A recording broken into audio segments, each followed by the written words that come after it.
Hello there! My name is Becca and welcome to my very first YouTube video.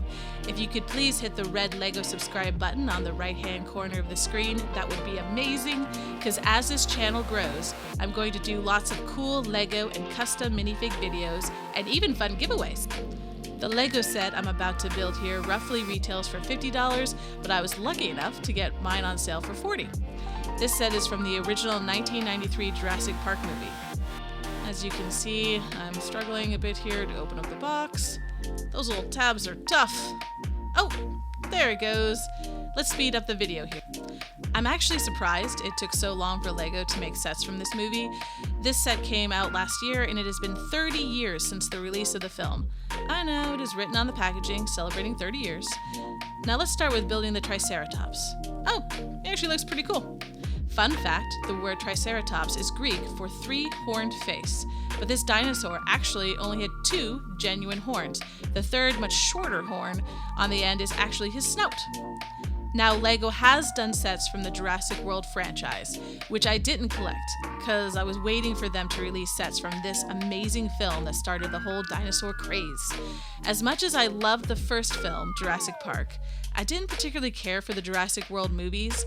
The last one, Jurassic World Dominion, I barely made it through 20 minutes before I turned it off and just stopped watching. Even the return of the original actors who played Alan Grant and Ellie Sattler weren't enough to hold my attention through the rough story writing. The 1993 Jurassic Park movie was way more dark, scary, and very horror-like, mainly because the author of the 1990 book, which the movie is based on, was Michael Crichton, and he also helped to co-write the screenplay for the first movie, and so the violent, dark tone was translated to the filming. But the new Jurassic World movies lack this terrifying tone, and instead a kind of lighter and more kid-friendly. I mean, who could forget when Dr. Ellie Sattler grabs John Ray Arnold's arm, thinking he is okay, only to find she is holding his severed, chewed-up limb after he's been eaten by the velociraptors. I mean, that is classic horror writing right there. Also, why did they try to make velociraptors friendly and loving in the new Jurassic World movies? I mean, no, I'm sorry, I do not buy for a second that we would ever train velociraptors like a pet. We can't even train tigers or wolves not to attack us, even if we raise them from birth. Eventually, you will get attacked and possibly killed by these predators because they are not domesticated. Did Tiger King teach us nothing about this?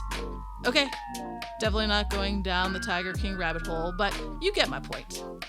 Getting back on topic. Another cool thing about the original film that the newer ones didn't have was the incredible animatronic puppets from Stan Winston. In fact, around only 5% of the 1993 film's special effects were CGI. I actually went to go see this film on the big screen only 5 years ago. It still looked amazing and had aged better than even Tom Cruise. The newer films are mostly done with green screens and CGI for the dinosaurs, and it shows. Using only CGI, you really have a hard time truly capturing the heavy screen presence and the fear that seeing these creatures in real life would bring. Even though good practical effects do help a film maintain its longevity, there can be some major drawbacks to working with animatronics, especially when you are talking about working with the large size of something like the T-Rex. One terrifying example of this was when the crew member named Alan Scott was almost killed by the giant T-Rex puppet when the power went out in the whole studio and he was still inside the T-Rex's mouth gluing down the skin. Being almost crushed by the mouth of a fake 17,500-pound T-Rex puppet definitely gives a whole new meaning to biting off more than you can chew. I know, lame joke. Feel free to add your much better joke in the comment section down below. I would love to hear what you would have come up with.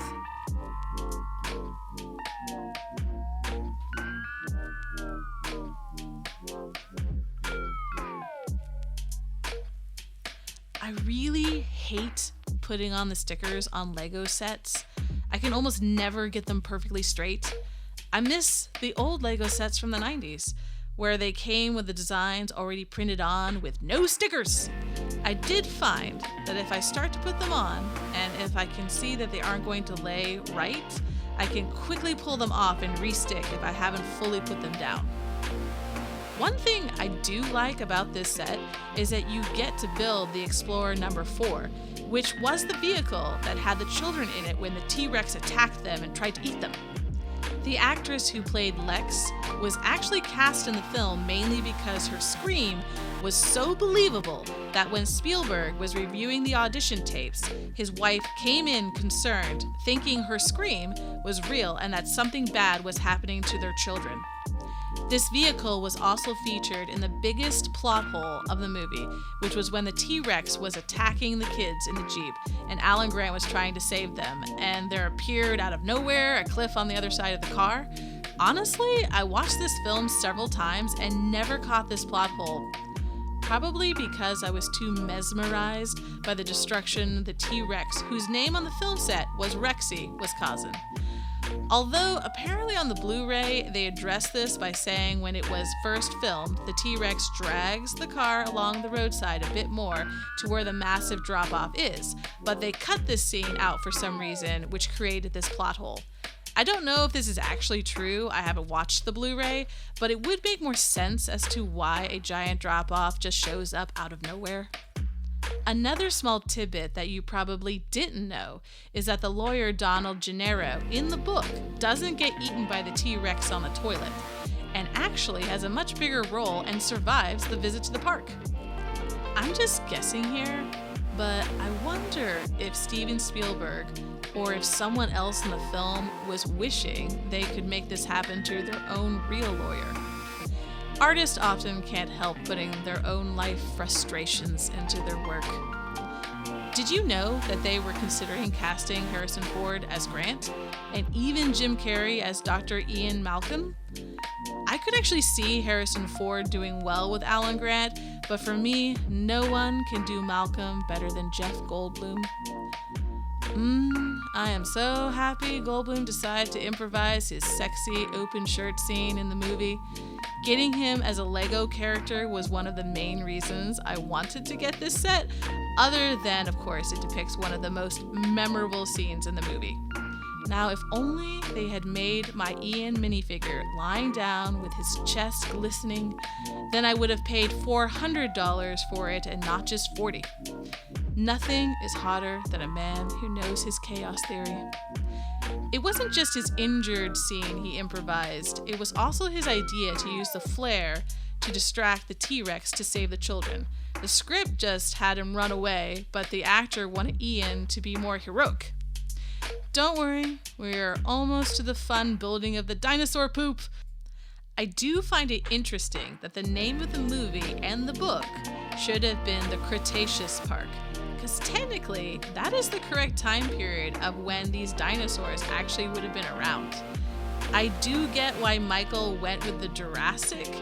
It sounds significantly cooler. Just got to finish building the roof of the vehicle so the T-Rex can crash through it later in the film. The T-Rex also caused a lot of real alarm on set because it would become so waterlogged from all the rain that it would seemingly start to move on its own, making it look like it was starting to come to life. Yeah, if anyone is thinking about or is already trying to make an AI robotic giant-sized T-Rex like the one in the film, please don't. I think when it comes to AI things, follow the sound advice of Dr. Ian when he said, "Your scientists were so preoccupied with whether or not they could, they didn't stop to think if they should." Finally, to the part of the Lego build that both you and I have been waiting for, the Triceratops poop. Yes, this is the highlight of the set in my opinion. I just thought the Lego poop with the revealable West Indian lilac berries was absolutely adorable. The actual scene in the movie where Dr. Ellie Sattler is arms deep in the pile was both pretty gross and funny at the same time. They actually made the Triceratops poop out of mud, clay, and straw, and in order to attract bugs to fly around it, they smeared it with honey. The prop makers really decided to put to the test the old saying, "You attract more flies with honey than you do with vinegar."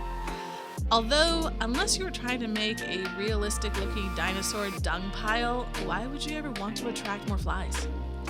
That saying never made any sense to me. We have come to the end of the build.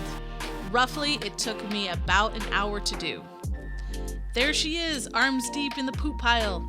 There are the berries with what can only be described as a small poop frog or lizard on top of it. I'm actually not sure what that is, but it's cute. I do really like her minifigure. I really like the dirt on her back. I also like that her hair is up in a ponytail and that she has a very nice two-sided face. All in all, I think she's very cute, and I like that they put her in shorts because that's the way she is mostly in the film. All in all, very, very cool. Love her. Ah, yes, the hot Ian.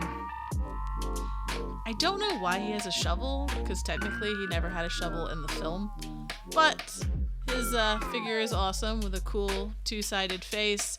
The only way they could have made him better is if his shirt was a little more undone.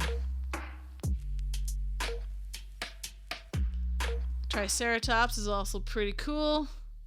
The head kind of swivels around, making it kind of a neat feature. I do really like the Explorer Jeep. The only thing I wish is that it was more accurate design-wise to the film. What a very fun build! Thank you so much for watching. I super appreciate it. If you enjoyed it, please hit that like button, and just remember, life finds a way.